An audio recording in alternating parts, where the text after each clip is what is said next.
મારા જીવન વતની છૂકસ દેશ તણી વતની છૂકસ દેશ તણી મેરા મારું ગામ પાટીદાર કુળની દીકરી અને માહી મારું નામ. જીવનમાં સંસ્કારોનું મહત્વ. હું સીધી વાત કરી સંસ્કારની. આપણે દરરોજ શાળામાં 5 થી 6 કલાક શિક્ષણ લેવા જઈએ છીએ, તો વળી અલગથી બાલ સંસ્કાર શા માટે? शिक्षा और संस्कार जिंदगी जीने के दो मूल मंत्र हैं. शिक्षा आपको कभी झुकने नहीं देगी और संस्कार आपको कभी गिरने नहीं देंगे. इतिहास साक्षी पूरे છે કે બાળકના સંસ્કાર તેની માતાના ગર્ભમાંથી જ દેવામાં આવે છે. આપણે મહાભારતની સત્ય ઘટનાની વાત કરીએ તો ધનુર્ધર અર્જુન અને સુભદ્રાનો દીકરો અભિમન્યુ તેની માતા સુભદ્રાના ગર્ભમાંથી જ યુદ્ધમાં ખૂબ ઉપયોગી ચક્રવ્યૂહનું જ્ઞાન મેળવ્યું હતું. જ્યારે તે પુખ્ત વયનો થયો ત્યારે તે તેને યુદ્ધમાં કામ આવ્યું હતું. તે તેનો ક્ષત્રિય ધર્મ હતો. આપણે જે ધર્મમાં જન્મ્યા હોઈએ તે જ ધર્મના નૈતિક મૂલ્યો આપણને સંસ્કારિત કરે છે. આપણી સનાતની સંસ્કૃતિ અને સંસ્કારોની વાત કરું તો અમને અમારા નાનપણથી જ માતા પિતા તથા દાદા દાદી પાસેથી જોયેલું અને સાંભળેલું પણ કે ચોરી ન કરવી, દગો ન દેવો અને અસત્ય ન બોલવું એ માત્ર બોલીને આપવાના સંસ્કાર નથી, પરંતુ અમે અમને સમાજજનોને અને પરિવારના સભ્યોને જ જોઈને સંસ્કારિત થયા છીએ. સંસ્કારોની શરૂઆત આપણા ઘરેથી જ થાય છે. માતા પિતા આપણા પ્રથમ ગુરુ હોય છે. તે આપણને શીખવે છે કે સત્ય બોલવું, વડીલોનું માન રાખવું અને નાન મોટાઈ રાખવી અને આપણાથી નાનાને લાડ પ્રેમ કરવો. આજના આધુનિક યુગમાં વિજ્ઞાન અને ટેકનોલોજી ખૂબ આગળ વધી રહી છે, પરંતુ જો વિકાસ સાથે સંસ્કાર ન હોય તો આ વિકાસ આપણા માનવતા માટે ખૂબ ખતરનાક સાબિત થઈ શકે છે. સારા સંસ્કાર આપણને સફળ તો બનાવે છે, સાથે સાથે આપણને સારા માનવ પણ બનાવે છે. સફળતા ક્ષણિક હોઈ શકે છે, પરંતુ સારા સંસ્કાર આપણને જીવનભર સાથ આપે છે.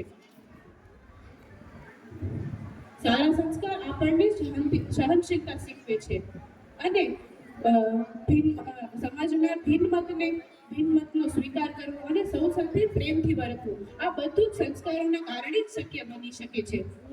જ્યાં સારા સંસ્કાર હોય છે ત્યાં ઝઘડા ઓછા થાય છે અને શાંતિનું વાતાવરણ રહે છે. શિક્ષા અને સંસ્કાર વચ્ચે ભેદની વાત આવે ત્યારે મને એક રાજકોટમાં બનેલી સત્ય ઘટના યાદ આવે છે કે જ્યાં એક માતા તેના બાળકને અતિ આધુનિક શાળામાં ભણાવે છે, ઉચ્ચ કોટીના ટ્યુશન અને શૈક્ષણિક સાધનો અપાવે છે. તેના બાળકની મનગમતા મોંઘા રમકડા તેને માત્ર ફક્ત રૂપિયાથી જ પૂરી પાડે છે. તેનો દીકરો મોટો થઈને બહુ ઊંચી પોસ્ટ પર જોબ કરે છે. આ તરફ તેની ઘરડી ઉંમરની માતા વાત ટૂંકમાં કહું તો એક દિવસ સગો દીકરો તેની ઘરડી માતાની સેવા ન કરવી પડે તે માટે તેને અગાસી ઉપરથી નીચે ફેંકી દે છે અને તેની માતાનું મૃત્યુ થાય છે. તે માણસ છે કે જનાવર એ મને નથી ખબર, પરંતુ તે અત્યારે જેલના સળિયા ચાટે છે. જો આ માણસની પરવરિશમાં તેના પરિવારના સભ્યોએ સારા સંસ્કાર પણ આપ્યો હોત શિક્ષા સાથે તો આ વારો ન આવત. મિત્રો, બીજી તરફ આપણે મહાન વ્યક્તિની વાત કરીએ તો સમજાય છે કે તેમના સફળતા પાછળ તેમના સારા સંસ્કારો છુપાયેલા છે. સતી અનસુઈયા, મીરાબાઈ અને સ્વામી વિવેકાનંદ જેવા મહાન વ્યક્તિઓ તેમના સારા સંસ્કારોના કારણે જ આજે આપણે તેમને યાદ કરીએ છીએ. અંતમાં હું એટલું જ કહીશ કે આપણે સૌ બાળકોને સંકલ્પ કરવો જોઈએ કે પ્રેમ, આદર, કરુણા, સેવા આ જ સંસ્કારો છે. જો આપણે આપણું જીવન આવા સંસ્કારોથી સજાવશું તો સમગ્ર સમાજ અને દેશ પણ પ્રગતિ કરશે. અસ્તુ. બહુ સરસ. એક વાર જોરદાર તાલી બધા સ્પર્ધકો માટે. આપણે અહીંયા